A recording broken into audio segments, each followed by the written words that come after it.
Yelele, high tech, yelele, yelele, high tech, yelele.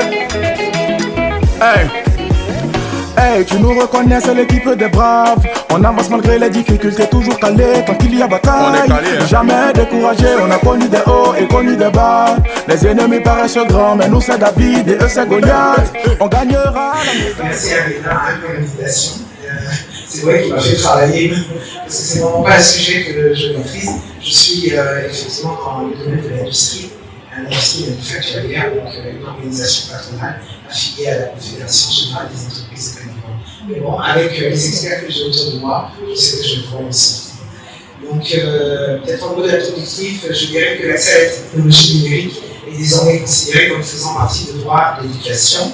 Ainsi, lors du Conseil des droits de l'homme des Nations Unies en 2022, le rapporteur spécial sur le droit à l'éducation a affirmé, et je cite, « La mise en œuvre du droit à l'éducation doit répondre aux besoins de toutes les personnes d'accéder aux technologies, de les maîtriser et de les utiliser comme des outils d'autonomisation pour être des membres actifs de la société. Dans les pays les plus avancés technologiquement, l'adoption de la technologie numérique a substantiellement modifié les méthodes d'apprentissage et d'enseignement. L'avènement d'Internet a permis aux enseignants et aux apprenants d'accéder d'un seul clic à la connaissance universelle et de façon quasi illimitée et de disposer de formidables outils pédagogiques de facilitation des apprentissages. Ainsi, le monde numérique est un nouvel espace que le champ éducatif se doit d'investir. En Côte d'Ivoire, la question de l'innovation au service de l'éducation doit être nécessairement analysée à la lumière des défis auxquels notre pays fait face en matière de développement du capital humain, de qualité de notre système éducatif, en matière d'employabilité de nos jeunes, d'adéquation formation-emploi et de rétention des talents. C'est ce que j'ai retenu sur le panel de l'enseignant. Dans ce panel qui a pour thème l'innovation au service de l'éducation, former les innovateurs de demain et qui réunit d'éminents experts de l'écosystème de l'industrie de l'innovation, nous dresserons un rapide état des lieux en Côte d'Ivoire du décret d'adoption des technologies innovantes. Dans notre système éducatif, nous évoquerons les meilleures pratiques sur le continent et ailleurs pour former les talents de demain et nous explorerons les opportunités de collaboration entre l'industrie de l'innovation technologique et les institutions éducatives. Ceci dit, je vais me tourner pour bien camper le sujet, qu'on soit tous sur la même longueur d'onde. Je vais me tourner vers le sujet. Adaptée au monde de l'enseignement couramment utilisé. Merci Rose. Bonsoir à tout le monde, c'est un plaisir d'être parmi vous. Il parlait d'un sujet qui me tient particulièrement toutes les personnes avec qui je partage justement sur l'éducation et le capital humain. Donc je viens de Loré, directeur de partenariat de l'Institut Humanité, qui est un cabinet de conseil et de formation sur l'Afrique subsaharienne depuis 2021 pour l'accompagnement essentiellement de banques, établissements financiers et compagnies d'assurance. Pour revenir au thème, pour parler des instruments qui peuvent accompagner l'éducation, la première chose pour moi c'est Internet. Avoir déjà accès à Internet, et on pourra justement en débattre plus tard, et à la suite d'Internet, justement, tous les équipements qui favorisent la bonne utilisation d'Internet et l'accès justement aux informations, aux différents mécanismes que l'Internet peut permettre d'accéder comme l'ordinateur, l'Internet, des télévisions connectées dans les salles de classe, en dehors des salles de classe, mais toute cette infrastructure technologique qui peut permettre à l'apprenant ou au formateur de dispenser dans les conditions les plus optimales la connaissance, l'innovation et l'ouverture sur le monde et ensemble construire une économie digitale, technologique pour construire une économie. Une très belle introduction. Donc, je souhaiterais que c'est vraiment démocratique. Est-ce que vous pouvez nous indiquer comment ces outils technologiques contribuent à améliorer l'enseignement? Quels sont les bénéfices pour les enseignants, pour les apprenants, les gestionnaires d'établissement et les cours? Alex? Vraiment, c'est avec un très grand plaisir que le CI20, avec toute cette délégation de start-up, nous avons participé à cet événement depuis ce matin. Un grand merci à Reda. J'aime bien l'appeler elle professeur pour désigner un peu ce que nous avons appris, mais surtout pour montrer quelque chose de super important sur l'éducation. Moi, j'étais trader dans les engrais avant de commencer ma carrière d'entrepreneur. Je venais, comme plusieurs autres personnes, j'étais expatrié, donc je rentre dans mon pays, je me crois supérieur aux autres, je lance mes premières activités des entreprises, ça ne marche pas. Je repars encore me former, je me lance Innoving, je commence à avoir un peu de succès et je découvre le programme HEC Challenge Plus. Ma première audition s'appelle Reda, il me démontre complètement tout mon projet et on rentre dans l'incubation. Je suis vraiment l'un des pires élèves, je peux dire, mais je finis grâce à ce conseil majeur de ma promotion pour dire que l'IA dans l'éducation peut tout nous apprendre sauf les valeurs de l'empathie. Et ça, c'est quelque chose qu'il nous faut inculquer de manière vraiment fondamentale sur l'éducation. La possibilité de participer à ce programme a moi changé complètement ma vision. Juste après, la startup Innoving a continué à évoluer dans le domaine qu'elle s'était fixé. On était 360 équipes, on faisait tout. Aujourd'hui, on s'est spécialisé sur le Good Tech, donc on fournit des solutions pour digitaliser les mairies. J'ai lancé une autre startup sur notre verticale qui est en train de faire de belles bébés, mais c'est la formation qui m'a permis de passer à l'échelle. Et si cette formation réussit à la démocratiser, je vous assure que tout le discours que nous avons eu ce matin va automatiquement trouver une solution. L'État fait beaucoup. Moi, je veux dire, on est très belle couverture. On était à Korogo, on était à Djokwe, on a de l'Internet. En termes de pénétration du smartphone, tous aujourd'hui sont à l'aise. Mieux, la population que nous voulons représenter a une moyenne d'âge de 20 ans. Donc l'outil technologique est quelque chose qui est ancré. Si en plus de ça, on réussit, comme on l'a fait avec l'IA, parce qu'on parle beaucoup de l'IA, désolé mais pour moi, c'est vrai que c'est un gros thème.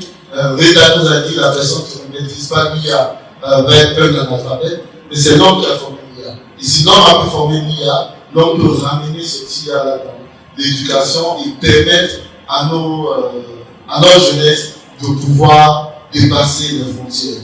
On a loupé la révolution industrielle, la numérique, on ne peut pas la louper parce qu'elle est ancrée en Europe, ils ont une moyenne d'âge de 40 ans. Revenir sur l'IA est quelque chose de beaucoup plus fastidieux pour eux que pour toute notre jeunesse ici, qui peut apprendre à la vitesse numérique. Donc, quels sont les mécanismes que nous devons mettre en place pour inculquer l'IA dans nos méthodologies? Je finis pour dire, pour les développeurs par exemple, l'IA est quelque chose qui leur permet d'aller très vite. Moi, j'avais une problématique qu'on adressait. On essayait nous de réfléchir à l'ancienne. On a un développeur stagiaire qui maîtrise très bien une IA, qui lui-même a alimenté, qui nous a sorti les algorithmes qui ont réglé notre problème, mais on était dépassé. Donc, il y a de la compétence, il nous suffit de pouvoir généraliser ou démocratiser cette formation et on verra le changement. Merci beaucoup, merci beaucoup pour partager l'expérience. Et je suis pas fière, c'est les films d'un jour sur la férule de Reda. Donc, je voulais quand même peut-être nous appesantir sur les bénéfices, je dis pour les apprenants, pour les enseignants de tous ces outils et aussi pour les gestionnaires des établissements de formation. Donc, je vais vous faire c'est ce que vous voulez nous dire quelque chose sur alors, sur les bénéfices de tous ces outils-là numériques pour les apprenants. C'est pour le bon. C'est sûr que j'imagine que dans cette salle, c'est vraiment pour pouvoir donner un peu plus d'informations. D'accord. L'éducation sous sa forme actuelle, partout dans le monde, au-delà de ce qui se passe en Côte d'Ivoire, a quelques problématiques qui, depuis plus de 200 ou 300 ans, on n'arrive pas à régler. On met des gens dans la même place, des gens qui ont des histoires différentes, des gens qui ont des vies différentes, des gens qui ont des soucis différents, et on leur tient le même discours en espérant qu'ils puissent retenir la même chose de la même manière. On a vu que ça ne marche pas. Ça marche pour certains d'entre eux, ceux qui deviennent les meilleurs de classe. J'en ai fait partie pendant un certain temps, et après il a suffi que j'ai quelques soucis pour que je fasse partie de ceux qui ne sont pas bons.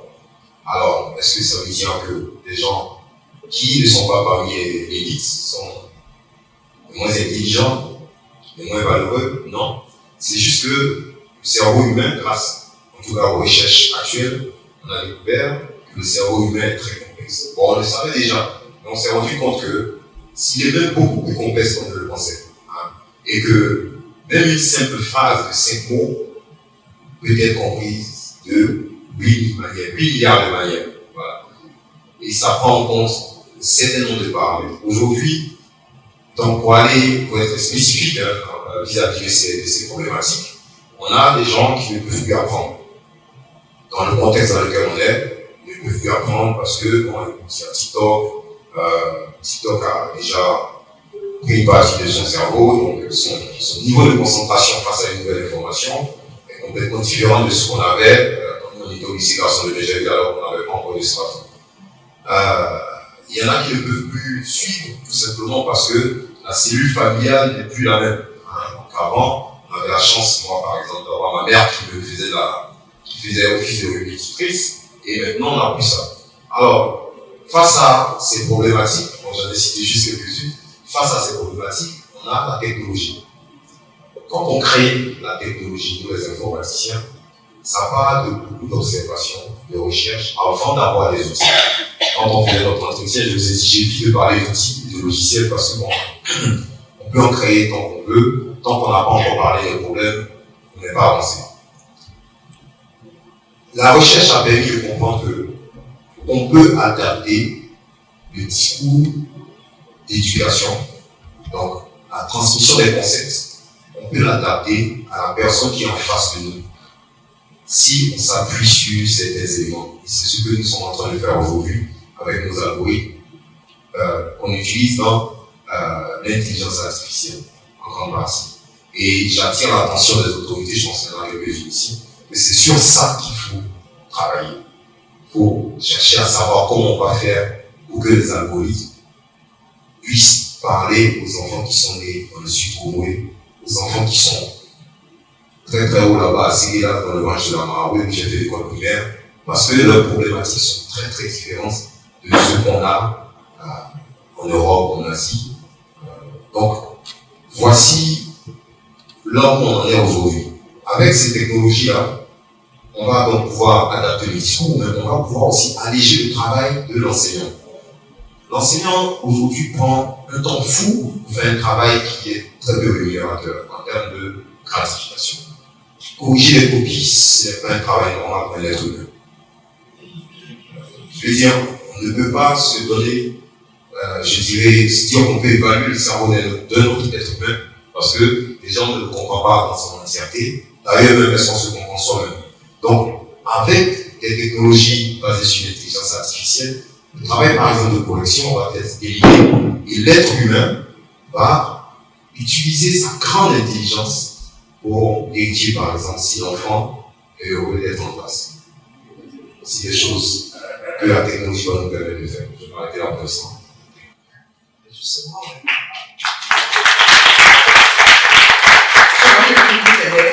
donc, en parlant justement des bénéfices, j'avais relevé dans mes recherches effectivement que pour les enseignants, ces nouveaux outils nous permettaient donc de personnaliser la formation, permettrait de pouvoir concevoir pour l'enseignant ses propres ressources didactiques, telles que l'infographie, les jeux vidéo, les jeux interactifs, permettrait d'adapter justement les stratégies, vous en avez parlé, d'adapter les stratégies pédagogiques les plus innovantes et les plus efficaces en fonction donc, du niveau de l'apprenant et aussi de l'aspect ludique de ces formations-là, l'aspect ludique de ces outils-là, aussi améliorer la concentration et l'intérêt aussi et la motivation des apprenants.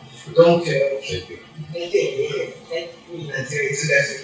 Donc, et aussi que l'apprenant lui-même était aussi au centre du processus. Alors, je voudrais me tourner vers Mme Chorouk. Je rappelle que Mme Chorouk est business développeur. Non, business. Voilà, business. Voilà. Donc, justement, notre groupe a mené une initiative au Maroc dans le domaine de ces lycées-là, en partenariat avec le ministère de l'Éducation nationale.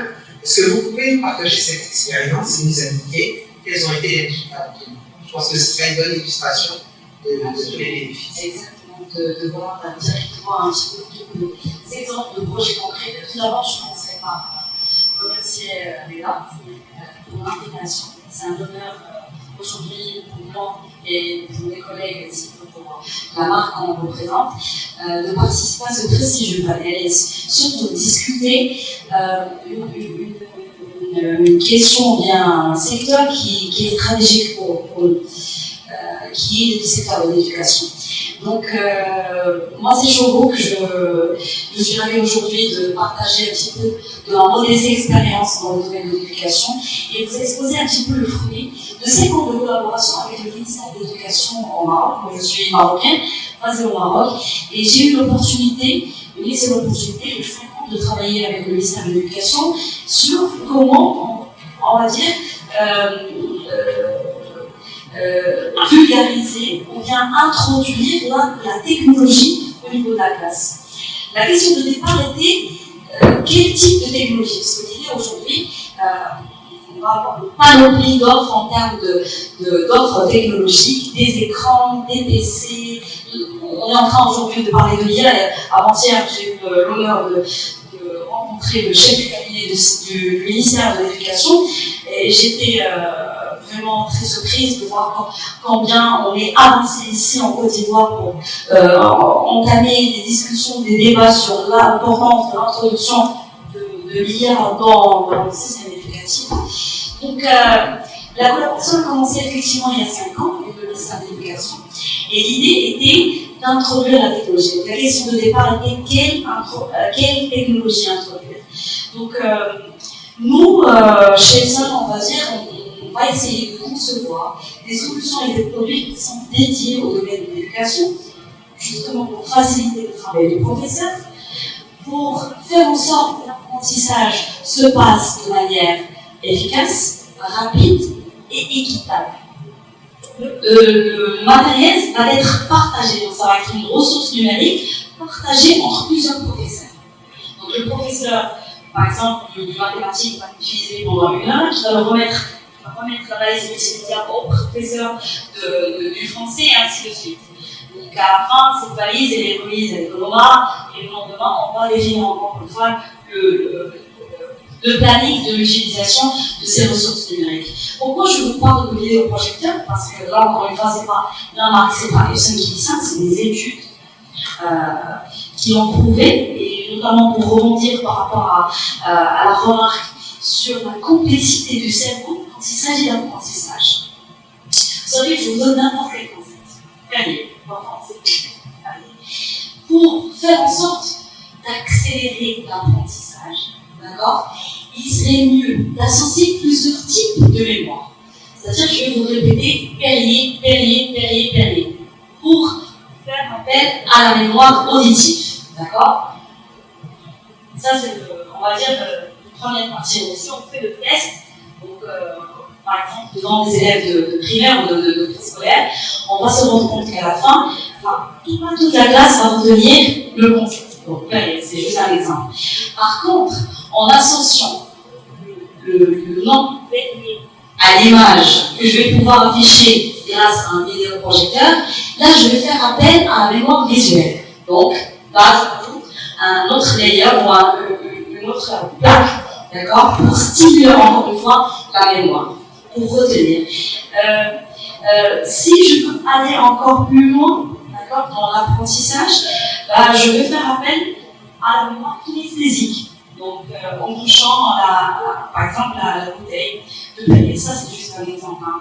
Mais ça, c'est des expériences que j'ai eu moi à faire personnellement avec des élèves de préscolaire en leur enseignant tout simplement des concepts très simples comme une pomme, une banane, des légumes, etc. pour vraiment voir un peu l'impact de l'introduction de la technologie. Donc l'introduction d'un système ou bien d'un moyen pour visualiser un concept aide à l'apprentissage, à l'accélération de l'apprentissage et aide le professeur à enseigner de manière plus efficace, à donner des outils plus intuitifs, à encourager la participation justement de toute la classe, au lieu que ce soit on va dire une façon bien un peu unilatérale de donner le mot. C'est dans ce sens. Donc ça c'était juste quelques exemples, bien sûr.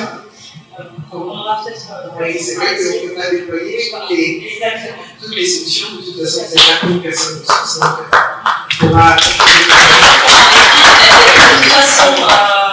l'idée de départ était de faire en sorte de dupliquer ce projet ici en Côte d'Ivoire. Quand il s'agit d'éducation, nous on est engagés, on ne vient pas en tant que constructeur, ça dépasse la dimension de l'éducation, on est engagé. On veut que des concepts qui ont réussi puissent être appliqués. Donc on a parlé du même concept, il est remis au secrétaire, au chef du cabinet du secrétaire du ministère de l'Éducation, qui nous a promis justement, qui va nous remettre. Je crois que de toute façon les discussions sont dans les zones. Ça va être que le début. Non, je ne vous suis pas, hein, je vois que c'est juste qu'on a beaucoup de sujets à couvrir. Hein, on parle de formation, donc c'est clair, hein, particulièrement pour le pays. Donc, si vous permettez, on va revenir à la Côte d'Ivoire. Hein, et je voudrais donc me tourner vers Yann pour indiquer qu'il semble que l'innovation technologique n'est pas encore fait de faire percer dans le secteur de l'éducation. En effet, peu d'écoles de notre pays ont intégré ces outils dans leur méthode d'apprentissage et de gestion des établissements. C'est la précision personnelle du projet. Donc, à votre avis, pour quelles raisons notre pays est à la traîne dans ce domaine? À la traîne, je ne dirais pas forcément à la traîne, mais peut-être pas un peu de retard, parce que je pense que le gouvernement et les différentes autorités du secteur privé ici aussi font pas mal d'efforts pour envoyer, comme Alex le disait tout à l'heure, la connectivité à toutes les portes et dans toutes les régions. Seulement qu'il reste un peu encore des efforts à faire pour faire en sorte que cette connectivité puisse couvrir l'ensemble du territoire à 100% et qu'il n'y ait plus de disparité. Déjà, pour moi, pourquoi est-ce qu'il y a de retard? Si l'accès déjà à Internet a un coût. Est-ce que tout le monde peut s'approprier Internet? Est-ce que tout le monde peut aujourd'hui travailler avec Internet? Je peux avoir Internet à Borgo, je peux avoir Internet comme vous faisiez à Séguéla tout à l'heure. Il n'y a pas de problème, ça existe. Mais est-ce que j'ai les moyens justement de pouvoir accéder à cet outil ou à cette connectivité? Le deuxième point, c'est Internet. J'utilise avec certains moyens, comme vous dites, certains matériels comme l'ordinateur, les tablettes et tout ce qu'il faut. Est-ce que nous avons des programmes mis en place pour pouvoir accéder beaucoup plus facilement à ces outils, comme l'ordinateur, les tablettes, les téléphones portables, ou tout simplement, comme je le disais, des outils multimédia au sein des établissements. Sinon, quels sont les mécanismes qu'on met en place pour pouvoir démocratiser cela pour que le fils du docteur puisse avoir un ordinateur pour travailler? Et je le disais lors justement de la préparation de cet entretien-là, que lorsqu'on part en entretien d'embauche, on vous demande tout de suite est-ce que vous maîtrisez Excel, est-ce que vous maîtrisez Word. Et ça choque certaines personnes de dire non, je ne maîtrise pas Excel, je ne maîtrise pas Word. Mais la première question qu'on doit se poser, c'est savoir est-ce qu'il a déjà accès à un ordinateur pour apprendre à faire Excel et Word. C'est ça en fait le problème. On va me dire qu'il y a un cyber qui existe, mais est-ce qu'il a accès justement à ce cyber? Donc ça crée des disparités. Et donc on a une classe de personnes qui a les moyens de s'acheter un ordinateur, qui a les moyens de s'acheter, parce que Excel, je pense que ça vient avec un logiciel qui est embarqué, il faut pouvoir aussi l'avoir si on veut craquer comme certaines personnes. Mais tout ça aussi a un coût. Donc l'innovation sur la technologie a un coût. Et comment est-ce qu'accéder à cela? Quelles sont les décisions, les politiques que les pouvoirs publics mettent en place pouvoir accéder de manière beaucoup plus facile à ça. Et donc, comme je voudrais pouvoir distribuer là, justement, quand on parle des politiques qui doivent être mises en place, là, je pourrais me tourner vers Alex. Quel est votre point de vue par rapport à est-ce que ce rôle-là, entre guillemets, est-ce que ce serait lié à un manque de volonté politique, de vision, je ne sais pas. Je voudrais avoir votre point de vue là-dessus. D'accord. Non, moi, je dirais plutôt qu'on voit, nous, au niveau du CI20, cette problématique pour le moment. Lorsqu'on parle d'éducation, c'est clair qu'on est très souvent amené à aller regarder le primaire, le secondaire, jusqu'à la maternelle. Pour moi, jusqu'aujourd'hui, à ce niveau, on a quand même les best practices se mettent en place. Nos enfants, nos jeunes sont super, comme je le dis, dans ce monde multimédia, habitués à tous ces outils. Par contre, quand je prends cette tranche de la population qui, elle, est active et qui, grâce à l'innovation, peut avoir un impact beaucoup plus rapide sur nos questions et nous permet d'atteindre nos objectifs. Je veux dire, si j'attends que l'IA puisse avoir un impact sur un élève qui est au CM1, c'est différent de comment est-ce que l'IA peut avoir un impact sur un épandeur de phytosanitaire dans un village. On a de la formation aussi à avoir. Et nous aussi, on a mis des programmes portés par les startups qui permettent d'avoir un impact direct sur ces populations. Je prends l'exemple d'une de nos startups qui a mis un contenu académique, digital et innovant qui permet de pouvoir former les épandeurs. Avant, ils portaient des combinaisons complètement fermées. Ils allaient épandre cet engrais-là et ils passaient, je crois, pour un hectare, ils pouvaient faire 3 jours. Aujourd'hui, on leur a appris à piloter des drones. Ils ont piloté ces drones simplement par la volonté du sapin. Donc je veux dire, si le privé se met vraiment dans cette dynamique de pouvoir impulser la formation avec les nouvelles technologies, on aura forcément cet impact qu'on vise. Et le rôle du gouvernement, c'est de créer les cadres, même si ce n'est pas assez. Et nous, on remarque aujourd'hui que l'écosystème est bouillonnant, on a des centres d'innovation qui poussent. Et donc, il faut aller rechercher avec ces grands groupes-là de financement, j'en parlerai plus tard, pour pouvoir impacter sur l'éducation, tant en continu chez les cadres ou chez les employés, pour pouvoir avoir un impact sur nos populations. L'État n'a pas un rôle déterminant à jouer dans l'état d'espèce. Alors, bien sûr, sont dans des pays où l'État décide de vivre autant. L'État a forcément la possibilité, à la limite, en un claquement de doigts, de nous mettre dans cette direction. Mais en attendant, moi je suis entrepreneur, on a aussi notre responsabilité, nous en tant qu'entrepreneurs. Qu'est-ce qu'on propose? On crée des logiciels pour des entreprises sans attendre l'État, n'est-ce pas? On fait de la maintenance pour des ordinateurs des ONG, des grandes compagnies, sans attendre l'État. Ça veut dire aussi qu'on peut s'impliquer dans l'éducation. Mais regardez vous-même, historiquement, nos pays ont écarté les entrepreneurs de l'éducation. Je pense que c'est la raison pour laquelle je suis ici.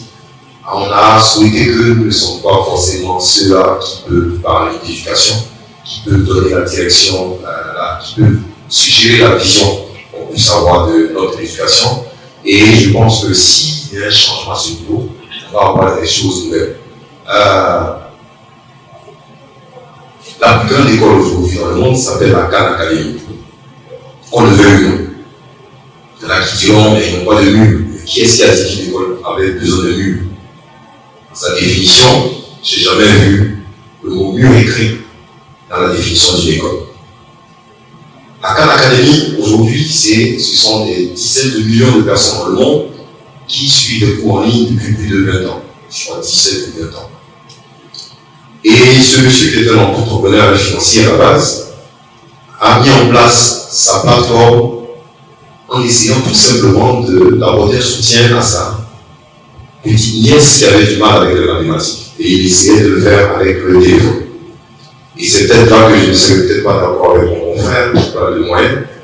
Alors, Alors, si on a quelqu'un qui a mis en place la plus grande école du monde, en ayant commencé sa phase pilote par le téléphone analogique, ça veut dire que n'importe quel signal, n'importe quel outil de communication, fût-il la voix, peut être utilisé pour de l'innovation dans le sens de l'éducation.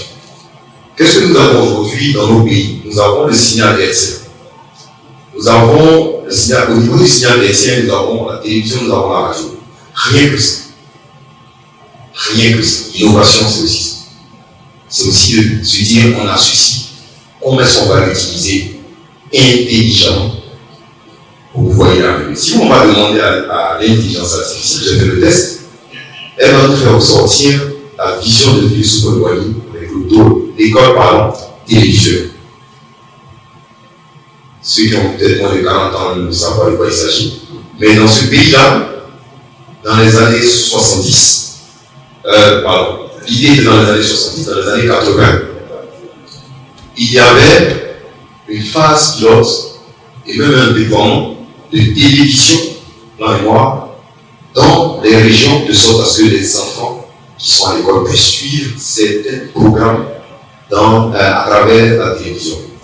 Alors, en poussant les recherches, je me suis rendu compte que finalement, la mission de l'entrepreneur qui était Philippe Soukoué-Boigny et la vision de l'entrepreneur et celle de ses partenaires étaient divergentes.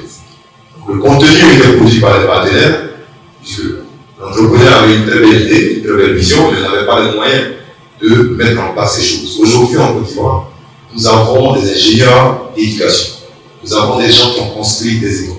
Pas seulement en Côte d'Ivoire, mais dans la sous-région, on a des gens qu'on peut solliciter pour mettre en place des programmes éducatifs qui intègrent la télévision, le SMS, le USSD, et si on veut, on ajoute Internet. Si on le veut.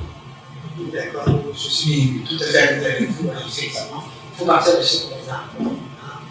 James, les pouvoirs publics. Bien entendu, le pouvoir public peut accélérer les choses, mais rien n'empêche les entrepreneurs, toutes ces organisations internationales qui le sont à des fonds d'entreprises internationales, dans le sens de l'éducation, de proposer des projets dans ce sens-là. Alors justement, ça, je lance la perche au panel. Est-ce que vous avez des exemples concrets de ce qui se fait par ailleurs dans ce domaine-là? D'abord, les exemples ici.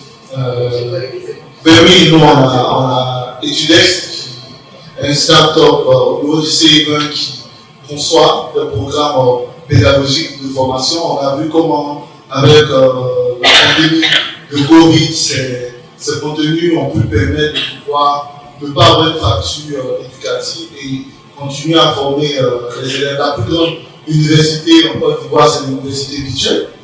Elle permet à même ces dames qui ne peuvent pas se déplacer pour des contraintes familiales de continuer à avoir du savoir. Moi, je pense que ce sont des initiatives qu'il faut pousser.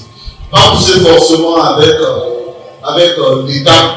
Nous, le pays, on s'est dit attendre l'État, les choses ne se font pas. Ce sont des initiatives et ça, nous, on lance un appel au niveau du CIV. On a vu aujourd'hui qu'on a un parterre de professionnels sur tout ce qui est hardware, convaincre avec eux, on met des partenariats pour partir déposer dans les zones assez reculées, les centres multimédia et pouvoir apporter du savoir pédagogique en fonction du besoin de ces étudiants. Et ça de ces apprenants, ça sera une innovation. Ma fille le disait, lorsqu'elle nous a interrogé sur l'innovation, on pensait que nos solutions n'étaient pas innovantes parce qu'on se disait que c'était quelque part une réplique de ce qui se faisait en Europe ou en Chine. Mais lorsqu'on l'a contextualisé et qu'on l'a vu, on l'a adapté à notre écosystème, à notre comportement, la conduite du changement était très facile. Donc, nous, on reviendra avec tous ces constructeurs, vient aussi Epson pour leur dire attention, nous, on peut mettre des programmes assez éducatifs pour pouvoir aller toucher les producteurs de cacao, pour pouvoir aller toucher les ménagères dans les villages, pour pouvoir aller toucher les femmes dans le vivrier et impacter à leur niveau leur quotidien et rendent leur travail beaucoup plus saisi. Des exemples, oui, comme il vient de dire, il y a Inès qui fait du très bon travail. Je pense que c'est une initiative privée qui essaie justement d'accompagner. Et ce que je suis en train de dire tout à l'heure, on souhaiterait avoir des projets beaucoup plus larges, qui sont beaucoup plus impactants et qui touchent l'ensemble des populations et qui partent d'un programme, d'un plan national de développement et des politiques fortes qui sont mises en place justement pour pouvoir faire accéder toute la population à des outils didactiques, informatiques, technologiques, pour pouvoir faire en sorte qu'on puisse rattraper notre retard. Je prends l'exemple en Angleterre, pour rattraper le retard technologique, on a décidé de faire plus d'heures en mathématiques et plus d'informatique dès le primaire. Ce sont des décisions fortes qu'il faut prendre. Je repars pour la Tunisie, sur notre continent, qui a décidé justement d'adopter un plan informatique de sorte à faire en sorte que les entreprises, donc les multinationales technologiques aux États-Unis et en Europe, avoir les mêmes informations et accès aux mêmes informations que celui qui est à Abidjan, voilà, parce que justement il y a une politique bien précise qui a été mise en place et parce qu'on a un plan bien précis qu'on a entendu. Merci beaucoup, je partage entièrement ce que vous dites. Effectivement, on ne peut pas rejeter uniquement jeter la faute sur l'État, il y a des initiatives qui sont prises. Effectivement, si on veut amplifier, on peut avoir vraiment de l'impact et à grande vitesse, parce que ce monde-là est en plein bouleversement, je vois dans l'industrie, où on a des gaps au niveau des talents, des compétences, surtout avec l'industrie qui sont déjà intégrées dans notre secteur. C'est effectivement un travail. C'est effectivement un travail de concert. Les entreprises, le secteur privé, l'État, les établissements d'enseignement aussi, les parents aussi. Et justement, promouvoir aussi les partenariats publics-privés qui feront en sorte que en fait, le plus important, c'est d'avoir cette communication, ce pont entre le privé et le public. À la fin de la journée, le plus gros employeur, c'est pas l'État. C'est le privé, c'est le secteur privé. Et ils emploient en fonction de leurs besoins. Donc, il faudrait justement avoir ce partenariat. Ça se voit avec IBM qui a fait un programme avec pas mal d'écoles. Nous, nos besoins, c'est ça. On souhaiterait former à travers les logiciels et les outils qu'on met à disposition, de sorte que dès la fin des classes, on peut directement recruter chez nous. Donc, ce sont des partenariats publics-privés qui doivent naître dans divers secteurs d'activité, que ce soit dans l'IA, que ce soit dans tout autre métier ou secteur qui recrute, de sorte que les jeunes ne soient pas, le système éducatif en gros ne soit pas, j'ai envie de dire, dans un silo, au fond des personnes, sans savoir ce qui se passe. Pourquoi est-ce que HEC ça marche aujourd'hui? Pourquoi est-ce que toutes ces grandes écoles ça marche aujourd'hui? Parce que justement, les formateurs, ça aussi c'est une question, c'est une problématique. Les formateurs sont des professionnels. Il dit aujourd'hui qu'il a scale-up parce qu'il a appris avec HEC. Mais quand vous partez à HEC, qui forme? Qui est-ce qui a fait son audition? C'est Reda. Pourquoi est-ce que Reda a fait son audition? Pourquoi est-ce qu'il apprend beaucoup de Reda? Parce que Reda vit au quotidien ce qui est en train de se faire de la transformation digitale. Quand vous allez à l'université de Cocody, je dis n'importe quoi, le professeur, il est dépassé. Et on est vraiment dans la théorie. Le jeune qui va faire ses 5 années, il sort, mais il est encore dans la théorie. Et quand il arrive, il n'est pas ready to work. Il faut encore le former. Et aujourd'hui, les chefs d'entreprise préfèrent justement aller prendre des personnes qui ont soit de l'expérience ou qui reviennent de l'Occident parce qu'il y a un système qui a été mis en place et je suppose que Denis aussi, il a suivi ce système-là qui est l'alternance. Pendant qu'il est en train de faire l'école, pendant ce moment-là, il est aussi en entreprise. Mais il y a un problème qu'il faut dire. Combien d'étudiants aujourd'hui sont acceptés dans les entreprises? Le mentorat, combien de personnes on se met? Il y a une actualité sur les réseaux sociaux, on a vu, sans citer, mais on a vu des personnes justement qui ont donné des cours à l'international et on s'en fait. Mais combien, je m'aventure sur ce sujet, combien de professionnels aujourd'hui partent donner, ne serait-ce que 2 heures de leur temps à l'université et dire ce qu'ils font pour que les jeunes puissent être à même de s'adapter. C'est ça en fait le problème aujourd'hui. Donc le mentorat, c'est un vrai problème. Les politiques cette communication, c'est un vrai problème. La formation des formateurs, c'est aussi un vrai problème. Les politiques, en ce qui concerne les bailleurs, il faut avoir cette communication. Il y a très peu, ça existe, c'est vrai, mais il y a très peu de financement en ce qui concerne l'éducation technologique de la part des bailleurs en Afrique. Et même quand ça se passe, est-ce que le suivi évaluation il est fait de manière correcte pour voir est-ce que tout a été suivi avec rigueur et combien de bénéficiaires et ces bénéficiaires, est-ce qu'ils ont vraiment appris est-ce que les résultats sont concrets? Il y a toutes ces problématiques-là qu'il faut voir. Est-ce que des efforts sont faits? Oui, ces efforts sont faits. Est-ce que ces efforts-là sont optimales? C'est là encore qu'il faut partir. Parce que justement, il ne faudrait pas qu'on dise oui, on essaie de faire quelque chose, c'est essayer, c'est bien beau, mais le plus important, c'est que nous sommes en retard vis-à-vis de certaines nations. Et comment est-ce que nous rattrapons notre état? C'est là que nous devons poser la question.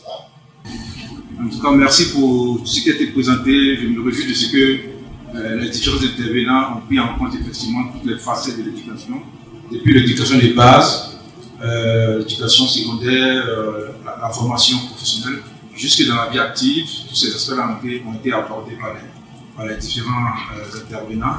Mais je pense que si on reste, comme on n'a pas le temps, on reste focus sur le cas de la Côte d'Ivoire.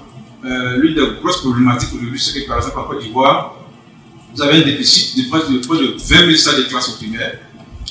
Vous avez une question où on doit former pratiquement 20 000 enseignants par an, là maintenant, et avec toute une cascade de formations qui coûte assez cher, qui pose beaucoup de problèmes de logistique. Donc c'est ces questions-là auxquelles sont confrontées la Côte d'Ivoire actuellement. Aujourd'hui à la banque, on travaille avec le gouvernement justement pour les aider à adresser ces questions. C'est des questions qui trouvent en face des problématiques comme vous l'avez évoqué. La question d'accès à Internet, c'est vrai qu'il y a un gros effort qui est fait, on le connaît, mais il y a encore des zones où on a encore des difficultés. La question d'accès à l'électricité, parce que même quand l'électricité est là dans le village, il n'est pas forcément dans l'école. Donc il y a toutes ces questions-là qu'il faut prendre en compte. Mais moi je reste confiant qu'avec les solutions informatiques, les solutions high-tech, avec l'intelligence artificielle, tout ça, on devrait pouvoir faire avancer les agendas et trouver une solution.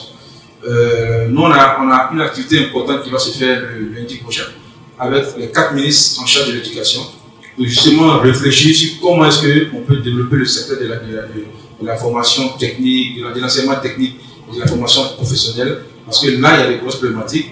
On l'a dit, nous, à la Banque mondiale, en 1971, on disait à la Corée que vous n'allez jamais pouvoir vous avancer. Mais aujourd'hui, la Corée du Sud est à un niveau qu'on ne peut pas imaginer. Et on pense qu'en Côte d'Ivoire également, avec l'innovation, avec la technologie, si on développe le secteur de l'enseignement technique, on devrait pouvoir aller à l'avant. Et je pense que ce type de panel-là est nécessaire pour justement commencer à porter la réflexion et aller plus loin. On a seulement 5% de jeunes qui sont dans l'enseignement secondaire, d'élèves qui sont au bout de l'enseignement secondaire, qui sont dans les métiers enseignement technique et formation professionnelle. On pense qu'on devrait pouvoir inverser la tendance pour changer la donne en Côte d'Ivoire. Et je pense que merci. On peut dépenser l'argent pour soulever les barrières pour que les entrepreneurs puissent donner des solutions à l'éducation. C'est ce que je propose. Je pense que si on invite le patron du patronat et qu'on lui montre dans quelle dynamique lui et ses gens peuvent gagner de l'argent s'ils contribuent à la résolution de ces problèmes, on va peut-être, disons qu'on ne va pas avancer, mais au moins on ne viendra plus dire qu'on a besoin d'eux. Mais je suis convaincu que ça va se passer. Je ne vais pas dire la Corée. Je vivais au Japon. Là, je reviens de Singapour. Les gouvernants de ces pays-là sont entrepreneurs. Ici, nous sommes gestionnaires. Les deux choses sont complètement différentes.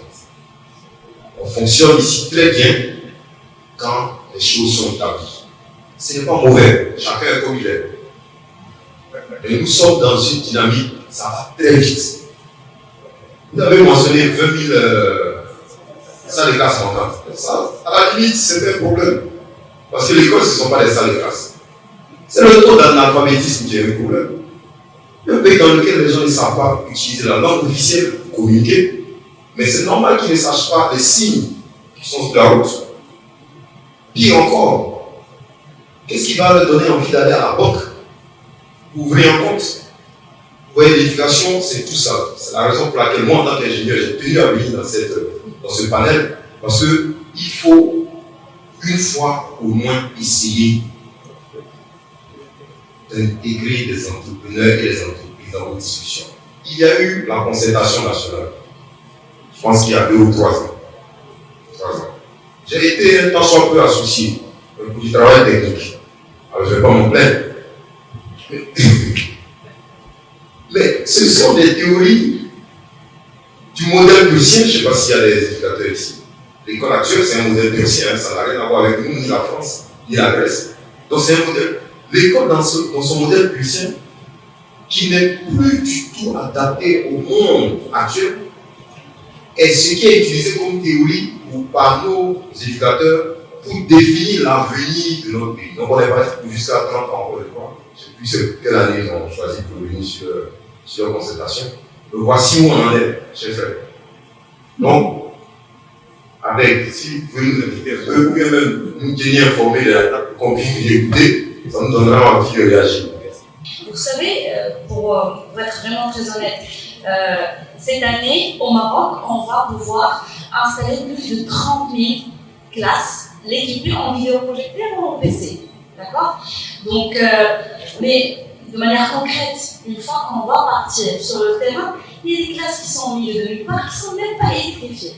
D'accord? Donc, des fois, on est à l'origine de l'introduction de l'électricité, parce que voilà, il y a quelqu'un qui va commencer à dire non, mais comment ça se passe, comment ça se fait qu'on veut équiper en technologie et cette classe ne bénéficie même pas d'électricité.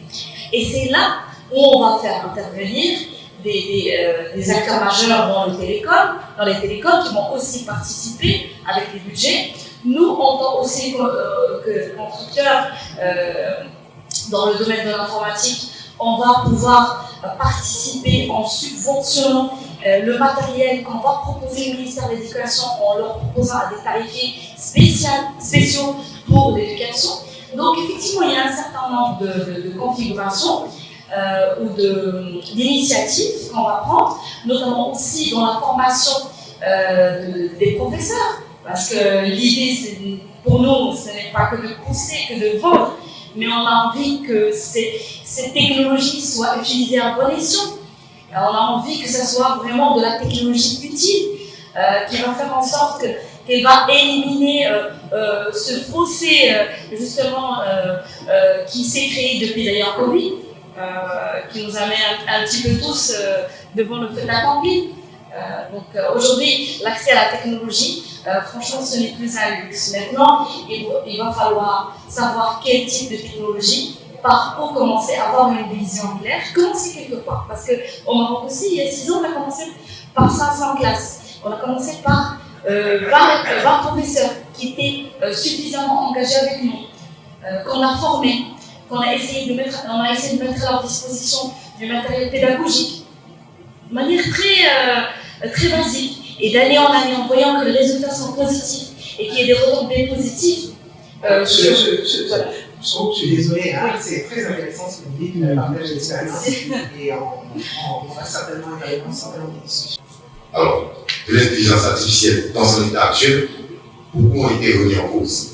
Des activités comme la rétention d'informations, qu'on pensait être à la base de l'intelligence, sont remises dans la case des activités hypermécaniques du domaine du réflexe.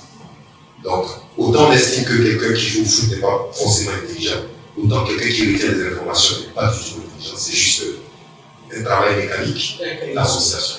Donc, les formes d'intelligence, ce serait une longue discussion parce qu'on pourrait rentrer dans le spirituel et on ne s'en sortirait pas. Par contre, les éléments caractéristiques d'une intelligence, en un moment précis de l'histoire de l'humanité, sont connus. Quand l'humanité a besoin de résoudre des problèmes, ceux qui résolvent ces problèmes sont ceux qui sont intelligents.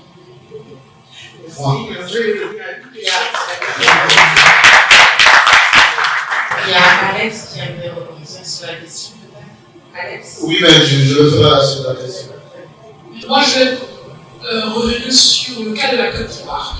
Est-ce que vous, en tant qu'entrepreneur, quand vous êtes dans la dynamique de recherche problème aux hommes, aux yeux, comment est-ce que justement vous le proposez à l'État dans la forme de proposition d'alternatives éducatives, voilà, avec certains indicateurs sur l'impact réel de ces alternatives, voilà, de ces process alternatifs sur les populations, on va dire, dans un laps de temps. Notamment, vous avez donné des indicateurs il y a 30 ans, et aujourd'hui, on est avec plusieurs technologies, avec beaucoup de choses qui peuvent être Je crois que désolé, c'est de l'eau. Alors, merci. Pour répondre directement à votre question, ce que moi, personnellement, je propose à l'État, c'est ce que je suis en train de dire ici. On m'a dit que l'État va avoir accès à ces vidéos, c'est pour ça que je suis. Maintenant, l'État me connaît. Je pense que la ministre me connaît, je pense que peut-être même que le président me connaît. J'ai rencontré plus de l'UNESCO, l'entrepreneuriat des générations de la paix en Afrique. J'ai été aussi par le président Obama, je suis le seul, je ne vois rien. Peut-être l'une des seules personnalités ivoiriennes à avoir animé le podium avec Obama. Donc normalement, on le connaît un peu. Dans ce pays, c'est un pays qui est très renseigné, donc on le connaît. Et on sait ce que je fais.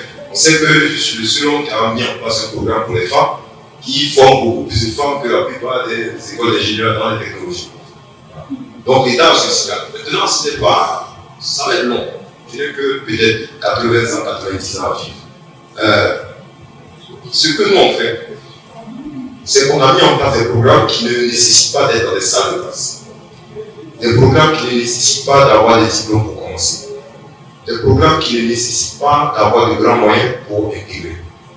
On appelle tout le monde. Chaque fois, bon, seul espace que je maîtrise, c'est les réseaux sociaux, la télé. Une fois quand j'y vais, des fois je suis censuré. Donc, si ça intéresse les citoyens, parce que c'est d'eux qu'il s'agit, ils peuvent, comme l'a fait le monsieur, ce que vous faites m'intéresse, mais ce que vous faites, ça intéresse ma localité. On a des hommes politiques qui ont fait ce type de programme. Donc, si ça intéresse les citoyens, ils peuvent se rapprocher éventuellement de moi ou de leurs collaborateurs ou de leur programme pour prendre part à ces programmes. Aujourd'hui, on a mis en place un programme de formation pour l'intelligence artificielle. Il y a des gens qui en ont mis, je l'ai dit, que potentiellement c'est le meilleur programme parce que quand je regarde celui de Google, il ne faut pas le lien. Bon, ça rigole, sauf quand ils vont voir les CV, et c'est là maintenant qu'ils se rendent compte que le monsieur est sérieux. Pourquoi je dis que c'est important? Parce qu'on n'a plus le temps de suivre tout ce que les gens disent sur l'intelligence artificielle et on a designé quelque chose pour répondre à leurs questions ici. On ne demande pas aux gens de créer forcément des intelligences artificielles, on leur demande de comprendre qu'il va falloir par exemple qu'ils restent à côté de leurs enfants lorsqu'ils utilisent l'intelligence artificielle qui est sur Snapchat. Donc voici ce que moi je propose. Maintenant, si on m'appelle vraiment au niveau de l'État, vraiment je ne vais pas hésiter. Les messages, je vais relayer. Le patronat me connaît.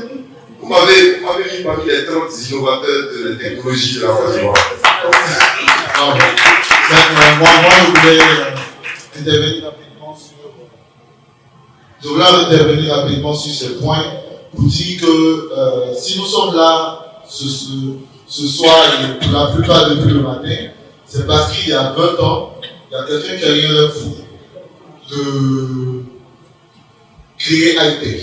Et c'est cette même réflexion qui nous a habité et nous nous sommes dit soyons des game changers. Il le dit, l'école ce n'est pas un mur. Mais nous l'avons pensé et réalisé. Au sein du CI20, on a plusieurs startups qui se sont installées sous notre nouvelle direction pour mettre en place des clusters. Et dans le cluster éducation, nous avons réfléchi pour faire bénéficier des différentes technologies que nous avons. On ne va même plus parler de facture d'Internet parce qu'on a des brevets avec la startup Bifilet qui nous permet de pouvoir, via les panneaux solaires, avoir de l'Internet et diffuser du contenu éducatif créé par Echides, créé par Mon Artisan, créé par tous ces startups-là et adresser cette problématique de manière concrète. Et ça, c'est quelque chose que nous pouvons déployer sans attendre l'État dès demain, professionnels de notre Programme 7 à faible échelle. Mais dans 20 ans, lorsqu'on va fêter les 40 ans de l'ITEF, je suis sûr qu'on aura impacté directement et là on aura l'impact général que vous cherchez. Donc nous rêvons, mais nous rêvons en fonction des technologies que nous avons déployées, qui existent et qui sont factuelles. Merci beaucoup. Quand on arrive à la fin de ce panel, je voudrais remercier sincèrement tous les panélistes, parce qu'on a appris énormément. On voit à la fois la passion et l'envie aussi de participer. Et ça, je crois que ça doit être entendu aussi bien par d'ailleurs les pouvoirs publics. Nous avons des talents, nous avons des jeunes. Moi, à la préparation de ce panel, j'ai été surprise, j'ai appris énormément de choses et voir qu'effectivement, il y a un vivier d'intelligence, de créativité et surtout de vouloir faire et de vouloir faire bouger les lignes et faire changer les choses. En tout cas, félicitations à tous. Merci. Yelele.